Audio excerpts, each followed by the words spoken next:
Welcome back to another episode of That Sound Podcast. And if you love music, you're in the right place. Today we are going to be talking about Metallica's most iconic live performance, in my opinion.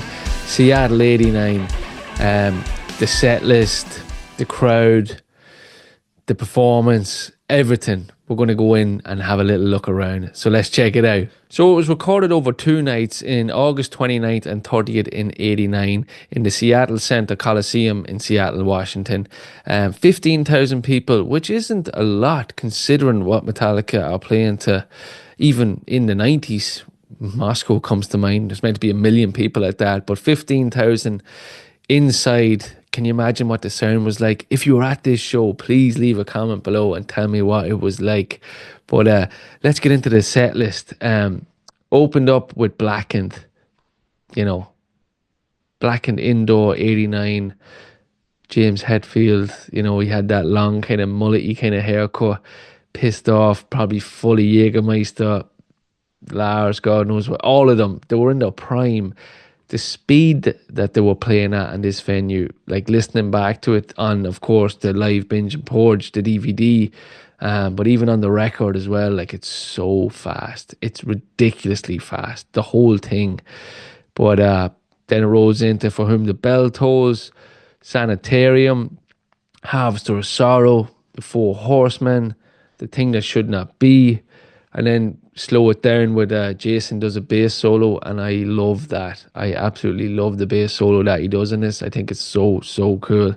Then into Master of Puppets, Fade to Black, Seek and Destroy, and Justice for All, One, Creeping Death. Like the speed of these songs, like there's literally nothing. Fade to Black slows down a bit, but it goes heavy as well. Like it's just intensity all the way through on this one. Where was it? Creeping Death. Then there's a guitar solo by Kirk, Battery. Then we get a couple of covers, the Misfits cover, Les Caras, the Diamond Head cover, Am I Evil, Whiplash, and then finish up with the Budgie cover, of course, Bread Van, from the Welsh band, I think they are. But it was a B-side on some of the Justice stuff. Was it Eye of the Beholder, I believe that was on. But yeah, looking at that DVD, even to this day, like, it's so good. You know, when you look back on some of these footages of certain bands and you kind of go, it didn't carry with the times. Like, this still carries today. It's as good as anything that's out there right now, because there's a lot of rubbish out there right now. But let's go a little bit deeper. So there was a lot of different versions on this set. I think there was an extended Seek and Destroy version that Kirk did. There was also, at the time in 89, I believe that Lars's drum kit rotated, which was, it was the start of the kind of bells and whistles of live shows where, 2 drum kits or revolving drum kits or high risers and stuff like that. So it was pretty cool. Going back over some of the tracks as well, I believe that Seek and Destroy, James got that interaction with maybe he's seen it from Iron Maiden, Scream for Me Seattle, I believe he says. I probably got that from Maiden. Yeah, I believe it was 10 minutes long, Seek and Destroy, with the extended version, with all the interactions, with the extended solo as well. So again, it's one of my go-to live albums from the band to listen to. It's so good. For one, they had full pyro as well inside, which would have been, can you imagine seeing that? I know the Justice tour had Lady Justice kind of falling down and exploding and stuff like that, but having the live pyro for one would have been unbelievable as well. Not too many bands would have been doing it at the time, I wouldn't say.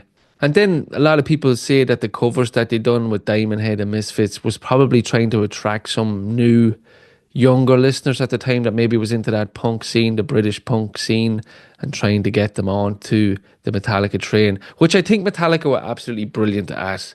Over the years that they've, even the Load and Reload era, which some people, shit on or whatever, but I think it was a great step. Even the Black Album, the Black Album, okay, they changed the pace, but it attracted so many more new listeners, including myself, to be honest. That was probably the first album that I really got into, and then I went back. But that's okay for me. Even Load and Reload, if you start slow, just the kind of hard rock that Load and Reload is, and then you graduate slowly to the heavier stuff, that's okay. And I think Metallica was so good at doing that, kind of drip feeding fans, you know, heavy music, and then getting them to go back into the Justice and Kill 'Em All and Ride and, you know, Master Puppets and all that stuff. Even, you know, Death Magnetic comes to mind as well. Like, it's slowly just kind of, I think that was like Justice 2.0 that some people say, but they were really, really good at drip feeding fans, is what I'm trying to say. What would you think then on this live performance in Seattle? Does it stand up to, say, Moscow? Does it stand up to S&M 1 or 2? Or what would you prefer? How do you think Jason, after, you know, the unfortunate passing of Cliff, did he really step up here? I think Jason stepped up massively, especially on this album, especially on his live performance. He put blood, sweat and tears into every live performance, and all the shit that he was getting from the band, you know, he still put that to one side and he gave it absolutely everything, especially in this one. I think Jason is a monster bass player, and Cliff was on a different league. I think there were two different players, but just for overall performances, I really think Jason, and his solo on this is absolutely class as well. Another thing on this album as well, I think that the band really shows that they are fit to play these big arenas. Okay, it's 15,000, but they went from the kind of underground thrash scene that they would have been playing in smaller maybe venues, maybe being support for acts to the likes of Anthrax and stuff like that. They showed on this album that they can fill an arena, play the arena. You know, it's okay stepping up on stage and just playing the songs. The interaction with the fans, the pyro, you know, the solos, knowing how to manage their time, taking that break, doing the bass solo, doing a guitar solo, maybe James interacting with the band, Lars can get a breath, James can get a breath. They really showed that they can, you know, really do the big shows on this one, I think. I hope you enjoyed that little take on Seattle 89. What's your favourite live performances by the band? Leave a comment below. Give me what your top 3 tracks would have been from this album. Anything that they should have done that they didn't, or anything that they did that they maybe should have left out. But if you enjoyed the video, please hit that subscribe button. It really helps. Give it a like, and remember, most importantly, keep rocking, and I'll catch you in the next one.